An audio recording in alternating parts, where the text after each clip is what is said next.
La inminente crisis de la economía de la eurozona. Noviembre 27 de 2018, por Lucrecia Reichling. La elección del Parlamento Europeo el próximo mes de mayo probablemente esté acechada por los demonios internos de Europa, desde el enfrentamiento con el gobierno populista de Italia por su presupuesto, hasta el frente xenófobo que se ha formado en los países de Visegrado. Los países de Visegrado, aclaremos, son la alianza de 4 países centroeuropeos: Hungría, Polonia, República Checa y Eslovaquia. La crisis de los partidos centristas tradicionales, que han sido esenciales a la hora de construir y mantener consenso en la Unión Europea, aunque hayan luchado por implementar reformas necesarias, también dista mucho de estar resuelta.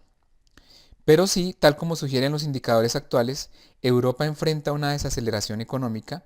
El discurso preelectoral podría cambiar significativamente.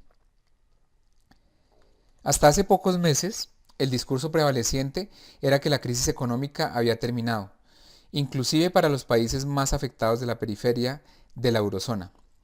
Como consecuencia de ello, los europeos habían virado su atención a otras cuestiones, como los refugiados y la seguridad, que amenazaban la estabilidad política y erosionaban el consenso para el proyecto europeo. Pero el crecimiento del PIB en la eurozona se ha venido desacelerando desde su pico en el tercer y cuarto trimestre de 2017. El persistente debilitamiento de la economía de la eurozona, inclusive en Alemania, el PIB se contrajo en el tercer trimestre de 2018. No es un buen presagio para la Unión Europea, que podría estar enfrentando crisis políticas y económicas mellizas. La pregunta obvia es por qué la recuperación de la eurozona está menguando, aún en un contexto de políticas monetarias expansivas y altamente favorables. En verdad, si el crecimiento realmente ha alcanzado su pico, esto implicaría que la tasa de crecimiento potencial de la eurozona es alrededor del 1%. Esta tasa de crecimiento potencial de la producción, aproximadamente la mitad de la tendencia previa a la crisis, está asociada con una tasa de desempleo agregado de alrededor del 8%. El crecimiento cada vez más débil de la eurozona refleja problemas estructurales viejos y nuevos.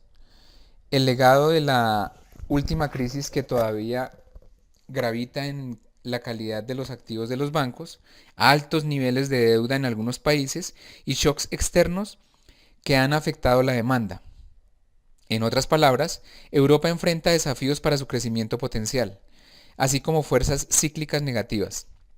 Estas últimas, en particular, exigen una respuesta agresiva, sobre todo porque si la economía de la eurozona fuera a entrar en una recesión en el futuro cercano, tendría herramientas políticas limitadas con las que hacerle frente. Si bien Europa tiene mejores herramientas de gestión de crisis que las que tenía cuando la última recesión golpeó en 2011, siguen siendo incompletas.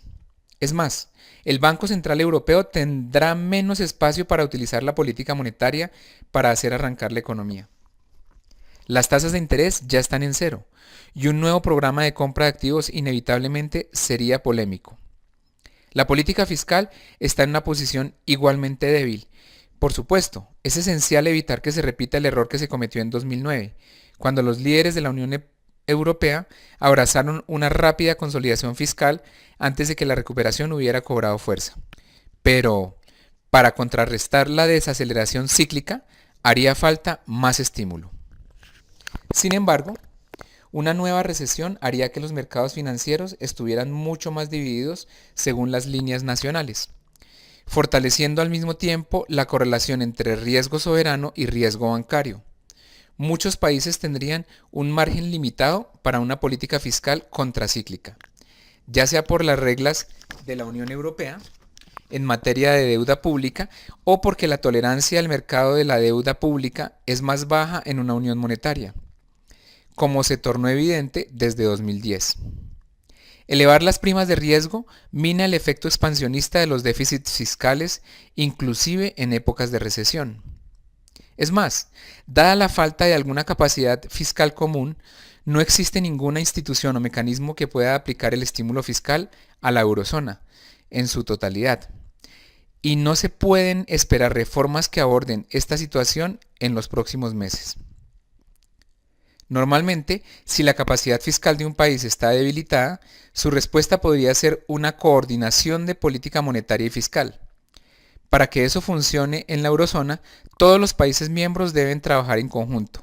Es más, deberían ponerse de acuerdo sobre una postura política común, en una de los miles de reuniones formales e informales de los jefes de Estado y los ministros de Relaciones Exteriores de la eurozona.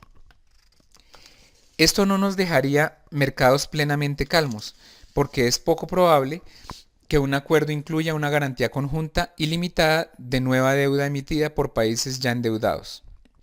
Pero demostraría que los países de la eurozona reconocen la importancia de una coordinación en materia de políticas, ya sea una consolidación fiscal en los buenos tiempos como una política fiscal contracíclica en los malos tiempos, para minimizar las posibilidades de una crisis de deuda en las economías más débiles de la Unión Monetaria.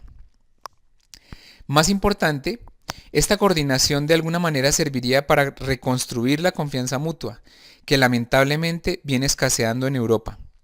Esto podría representar una refutación poderosa de la táctica adoptada por países como Italia de confrontar de manera agresiva a las autoridades de la Unión Europea. Cuando los votantes de toda la Unión Europea se dirijan a las urnas en mayo, un mensaje de estas características podría ser un punto de inflexión. Bueno, esto es lo que teníamos por comentar sobre la posibilidad de una crisis económica en la eurozona. Ahora quiero preguntar a quienes vean este video si están de acuerdo en que se aproxima una crisis económica en la eurozona. Hasta la próxima.